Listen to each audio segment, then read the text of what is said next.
Hello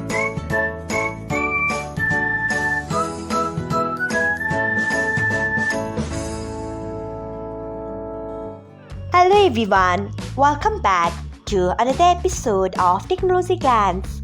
Today, in this video, I am going to guide you through how you can stay updated about product features on Skype. So, let's get started. Firstly, open Skype app in your device. Then tap on your profile icon. Next, tap on settings. Then tap on notifications. After that, you can see the option of tips and tricks. Turn on it by tapping on it. So, this is how you can stay updated about product features on Skype. Thanks for watching.